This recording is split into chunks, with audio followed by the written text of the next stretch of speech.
చూస్ country delight, live better. ఇప్పుడే country delight యాప్ని download చేసుకోండి. పెళ్లైన కొన్నాళ్లకే భర్త సుఖం కోసం పరాయి స్త్రీతో ఎఫ్ఐఆర్ పెడితే భార్య తానేమైనా తక్కువ అన్నట్టు ఆమె సుఖం కోసం మరో ప్రియుడితో ఎంజాయ్ చేస్తుంది. వివాహ బంధానికి మచ్చ తెస్తున్న ఇలాంటి కథనాలు నిత్యం ఎక్కడో అక్కడ వింటూనే ఉన్నాం. క్షణిక సుఖం కోసం భార్యాభర్తల బంధాన్ని వీరంతా అవమానిస్తున్నారు.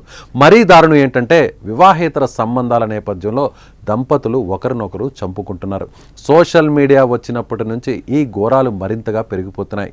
ఫేస్బుక్, ఇన్స్టాలో పరిచయాలు ప్రేమగా మారి చివరకు ప్రాణాలు తీసుకునేలా చేస్తుంది.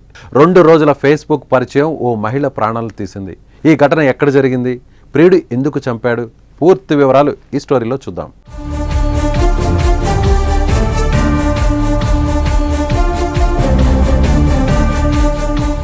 నేటి సమాజంలో సోషల్ మీడియా, ఇన్స్టెంట్ పరిచయాలు ఎంత డేంజరో కొన్ని సంఘటనలు చూస్తుంటే అర్థమవుతుంది. తెలంగాణ జీడిమెట్లో 10th క్లాస్ చదువుతున్న ఓ అమ్మాయికి ఇన్స్టాలో ఏర్పడిన పరిచయం ప్రేమగా మారింది.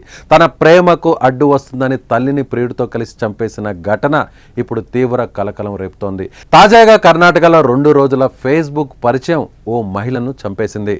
కర్ణాటకలోని మాండ్యా జిల్లాలో దారుణమైన ఘటన చోటు చేసుకుంది. కర్ణాటకలోని మాండ్యా జిల్లాలో 28 ఏళ్ల పునీత్ గౌడ అనే యువకుడు ఇంజనీరింగ్ పూర్తి చేసి ఖాళీగా ఉన్నాడు. ఈ క్రమంలోనే పునీత్కు 2 రోజుల కిందట ఫేస్బుక్లో ప్రీతి సుందరేష్ అనే వివాహిత పరిచయం ఏర్పడింది. ఇద్దరూ ఒంటరిగా మాట్లాడుకోవాలనుకున్నారు. ఇందుకోసం లాంగ్ డ్రైవ్కి ప్లాన్ చేసుకున్నారు. జూన్ 21న ప్రీతి తన కుటుంబ సభ్యులకు తెలియకుండా పునీత్తో కలిసి తన కారులో బయటకు వెళ్ళింది. ఇద్దరు హసన్ సమీపంలోని ఏకాంత ప్రదేశంలో ప్రైవేటుగా గడిపారు. ఇద్దరి మధ్య గొడవ జరిగింది. కోపంతో పునీత్ ఆమెపై దాడి చేసి చంపేశాడు. హత్య అనంతరం నిందితుడు ప్రీతి మృతదేహాన్ని మాండ్యా జిల్లాలోని కట్టూర్ గట్ట సమీపంలో ఉన్న అడవిలో పాతిపెట్టాడు.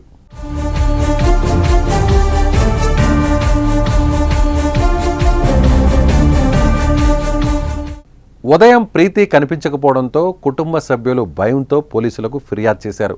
మిస్సింగ్ కేసుగా నమోదు చేసుకున్న పోలీసులు దర్యాప్తును ప్రారంభించారు. కాల్ డీటెయిల్ రికార్డ్స్, ఫేస్బుక్ మెసేజ్ల ఆధారంగా పునీత్కు ఆమెకు మధ్య జరిగిన చాటింగ్ను గుర్తించారు. పునీత్తో కలిసి వెళ్ళినట్లుగా నిర్ధారించుకున్నారు. పునీత్ని అదుపులోకి తీసుకొని తమదైన స్టైల్లో విచారణ చేయడంతో అసలు వాస్తవాలు బయటకు వచ్చాయి. నిజాలను కూడా ఒప్పుకున్నాడు. విచారణలో సంచలన నిజాలను వెల్లడించారు పునీత్. 2 రోజుల పరిచయంతోనే తాము ఇద్దరం ఔటింగ్కు వెళ్ళినట్లు చెప్పాడు. తనతో రిలేషన్ కంటిన్యూ చేయాలని ప్రీతి ఆఫర్ చేసిందని, కానీ తనకు ఇష్టం లేదని చెప్పడంతో ఇద్దరి మధ్య గొడవ జరిగి తనను చంపేశానని చెప్పాడు.